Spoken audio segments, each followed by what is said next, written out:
Hello friends, ഇന്ന് നമ്മൾ തയ്യാറാക്കാൻ പോകുന്നത് ക്രീമിയും ടേസ്റ്റി ആയിട്ടുള്ളൊരു സ്പെഷ്യൽ ടർക്കിഷ് ചിക്കൻ റെസിപ്പിയാണ് കേട്ടോ. നമുക്ക് എങ്ങനെയാണ് ഉണ്ടാക്കാൻ നോക്കാം. ആദ്യം ബോൺലെസ് ചിക്കൻ ഒരു ബൗളിലേക്ക് എടുത്ത് അതിലേക്ക് കുറച്ച് മുളക് പൊടി, കശ്മീരി മുളക് പൊടി, കുരുമുളക് പൊടി, ഗരം മസാല, ആവശ്യത്തിന് ഉപ്പ്, ഇഞ്ചി വെളുത്തുള്ളി പേസ്റ്റ്, കൂടാതെ കുറച്ച് തൈര് എന്നിവ ചേർത്ത് മിക്സ് ചെയ്ത് ഏകദേശം ഒരു 30 മിനിറ്റ്സ് റെസ്റ്റ് ചെയ്യാൻ വയ്ക്കാം. ഇൻഗ്രീഡിയൻസ് എല്ലാം ഞാൻ ഡിസ്ക്രിപ്ഷൻ ബോക്സിൽ കൊടുത്തേക്കാം കേട്ടോ. ശേഷം നമുക്കൊരു പാൻ ചൂടാക്കി അതിലേക്ക് 1 ടേബിൾ സ്പൂൺ എണ്ണ ഒഴിക്കുക. ശേഷം മാഗ്നേറ്റ് ചെയ്ത ചിക്കൻ ചേർത്ത് നന്നായി ഇളക്കി യോജിപ്പിച്ചെടുക്കുക. പാൻ അടച്ചു വെച്ച് ചിക്കൻ നമുക്ക് നന്നായിട്ട് വേവിച്ചെടുക്കണം കേട്ടോ. ചിക്കനിൽ ഒട്ടും തന്നെ വെള്ളമില്ലാത്ത രീതിയിൽ വേണം നിങ്ങൾ വേവിച്ചെടുക്കാനായിട്ട്. അപ്പം അടച്ചു വയ്ക്കുക, നിങ്ങൾ ഇളക്കി കൊടുക്കുക. അങ്ങനെ നിങ്ങൾ നോക്കി നന്നായിട്ടിത് വേവിച്ചെടുക്കണം. പിന്നെ നിങ്ങൾക്ക് ഏത് ഓയിൽ വേണമെങ്കിലും യൂസ് ചെയ്യാം. ഞാനിവിടെ സൺഫ്ലവർ ഓയിലാണ് യൂസ് ചെയ്തിരിക്കുന്നത്. ഒലിവ് ഓയിൽ യൂസ് ചെയ്താലും കുഴപ്പമൊന്നുമില്ല. വെളിച്ചെണ്ണ യൂസ് ചെയ്യാതിരിക്കുന്നതായിരിക്കും നല്ലത്. ശേഷം നമുക്കൊരടുത്ത പാൻ വെച്ച് അതിനകത്തേക്ക് 1 ടേബിൾ സ്പൂൺ ബട്ടർ ഒഴിച്ച് നമുക്ക് വൈറ്റ് സോസ് തയ്യാറാക്കാൻ വേണ്ടിയിട്ടാണ്. അപ്പോൾ നമ്മൾ 1 ടേബിൾ സ്പൂൺ ബട്ടർ ചേർക്കുക.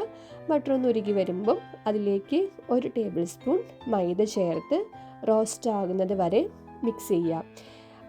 അതിനുശേഷം നമുക്കൊരു കപ്പ് പാല് ചേർത്ത് തുടർച്ചയായി ഇളക്കി സോസിൻ്റെ ഒരു കൺസിസ്റ്റൻസിയിൽ ഇത് തിളച്ച് വന്നു കഴിയുമ്പോൾ അതിലേക്ക് ഒറിഗാനോ, ചില്ലി ഫ്ലേക്സ്, അല്പം ഗരം മസാല, കുരുമുളക് പൊടി എന്നിവ ചേർത്ത് നമുക്ക് മിക്സ് ചെയ്യാം. ഒറിഗാനോ നിങ്ങൾ സ്കിപ്പ് ചെയ്യാതെ യൂസ് ചെയ്യണം കേട്ടോ. അതിനുശേഷം ഞാൻ കുറച്ച് കസ്തൂരി മേത്തിയും കൂടെ ചേർക്കുന്നുണ്ട്. കസ്തൂരി മേത്തിയും കൂടെ ചേർത്ത് നമുക്ക് നന്നായിട്ട് മിക്സ് ചെയ്തെടുക്കാം. നിങ്ങൾക്ക് കാണാവുന്നത് പോലെ സോസിൻ്റെ ഒരു കൺസിസ്റ്റൻസിയിലോട്ട് വന്നു കഴിയുമ്പോൾ നമുക്ക് ഈ സോസ് ഏകദേശം റെഡിയായെന്ന് മനസ്സിലാക്കാം. ശേഷം നമ്മൾ മാറ്റി വെച്ചിരിക്കുന്ന ചിക്കനിലേക്ക് ഈ വൈറ്റ് സോസ് ഒഴിച്ച് നന്നായി യോജിപ്പിക്കുക. ചിക്കൻ ഒത്തിരി ഈ സോസ് ഒഴിച്ചതിന് ശേഷം ഒത്തിരി ഡ്രൈ ആയി പോകരുത്. അപ്പം ഒന്ന് മിക്സൊക്കെ ഒന്ന് ചെയ്ത് കഴിഞ്ഞ് തീ ഒന്ന് കുറച്ച് വെക്കണം കേട്ടോ, അല്ലെങ്കിൽ സോസ് പെട്ടെന്ന് കട്ടിയായി പോകും. അപ്പോൾ ഒന്ന് മിക്സ് ചെയ്തതിന് ശേഷം നമുക്ക് മൊസറല്ല ചീസ് ആഡ് ചെയ്ത് കൊടുക്കാം. അതിന് മുന്നേ നിങ്ങൾക്ക് ഉപ്പ് കാര്യങ്ങൾ എന്തെങ്കിലും കുറവുണ്ടെങ്കിൽ ഈ സമയത്ത് ആഡ് ചെയ്ത് കൊടുക്കാം. മൊസറല്ല ചീസാണ് ഞാൻ യൂസ് ചെയ്തത്. ഏത് ചീസ് വേണമെങ്കിലും നിങ്ങൾക്ക് യൂസ് ചെയ്യാം കേട്ടോ.